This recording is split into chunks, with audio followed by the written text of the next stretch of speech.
Hi guys, welcome to Ramya channel. Good morning. இன்றைக்கி கூழ் எப்படி பண்ணுறதுன்னு பார்க்கலாம். கம்பு, ராகி, இதுதான் இதோட இன்க்ரீடியன்ட். இது போட்டு கூழ் எப்படி பண்ணுறதுன்னு பார்க்கலாம். அதுக்கு முன்னாடி இந்த சேனலை சப்ஸ்கிரைப் பண்ணாதவங்க சப்ஸ்கிரைப் பண்ணிவிடுங்க. இப்போ வீடியோக்குள்ளே போகலாம். ஒரு டம்ளர் ராகி மாவை நல்லா தண்ணியில் கலக்கி நைட் வச்சிடணும். காலையில் எடுத்து பார்க்கும்போது அது புளிச்சிருக்கும். என்னோடது புளிக்கலை, ஏன்னா நைட்டு மழை பெஞ்சுதிங்க, அதனால புளிக்கலை. ஆனால் இதுவும் நல்லா தான் இருக்கும். நெக்ஸ்ட்டு வந்துட்டு கம்பையும் அதே மாதிரி நைட்டு ஊற போட்டுடணும். காலையில் மிக்ஸி ஜாரில் அரைக்கும்போது ஃபைன் பேஸ்ட்டாக அரைக்கக்கூடாது. இந்த மாதிரி கொரன்னு அரைக்கணும். உங்களுக்கு தெரியுதா? இந்த மாதிரி கொரன்னு அரைக்கணும். அரைச்சிட்டு இதுக்கப்புறம் தான் இதை தண்ணியில் நம்ம ஆட் பண்ணணும். உங்களுக்கு கூழ் வந்து நல்லா புளிப்பாக தேவைப்பட்டுச்சுன்னா ராகி மாவை டே அண்ட் நைட் சோக் பண்ணிங்கன்னா நல்லா புளிப்பாக வந்துடும்.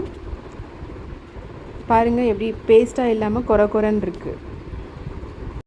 நெக்ஸ்ட்டு வந்துட்டு ஒரு பெரிய பாத்திரத்தில் அந்த பாத்திரம் பாதி அளவுக்கு தண்ணி வச்சுக்கணும்.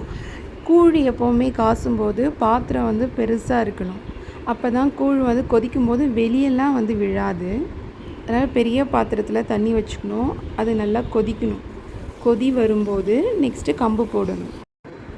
கொதிக்கிற தண்ணியில் கம்பை போட்டாச்சு. கம்பை வந்து நல்லா கிளறி விட்டுக்கிட்டே இருக்கணும், இல்லைன்னா அடி பிடிக்கும். கிளறி விட்டோன்னா அது மேலே வரும்போது சிம்மில் வச்சுருங்க. சிம்மில் வச்சு ஒரு 15 மினிட்ஸ் வேக வைங்க. 15 மினிட்ஸ் கழித்து கம்பு வெந்துடும். நெக்ஸ்ட்டு நம்ம அதில் ராகி மாவை ஊற்றலாம். இப்போது இதில் ராகி மாவை ஊற்றியாச்சு. நல்லா அதை கிளறிக்கிட்டே இருக்கணும், இல்லைன்னா ராகி வந்து அடி பிடிச்சிடும். கிளறிக்கிட்டே இருக்கலாம். கூழை வந்துட்டு நேச்சுரல் பாடி கூலர்னு சொல்லுவாங்க.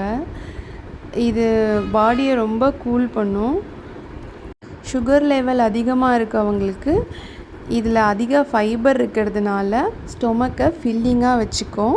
ஹீமோக்ளோபின் லெவலையும் பூஸ்டப் பண்ணிவிடும்.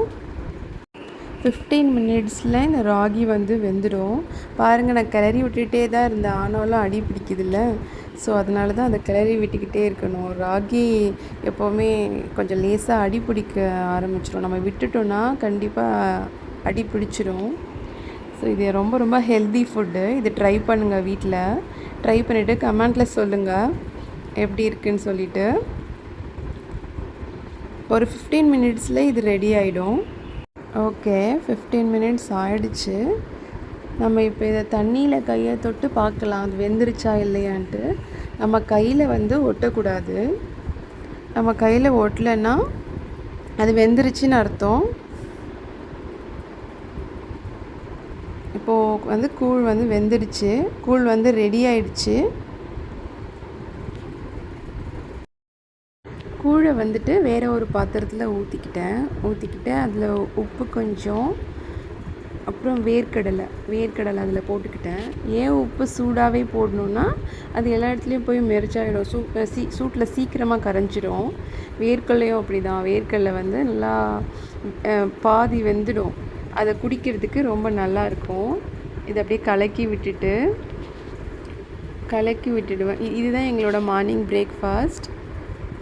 ரொம்ப எம்மியாக இருக்கும். நீங்கள் ட்ரை பண்ணுங்கள்.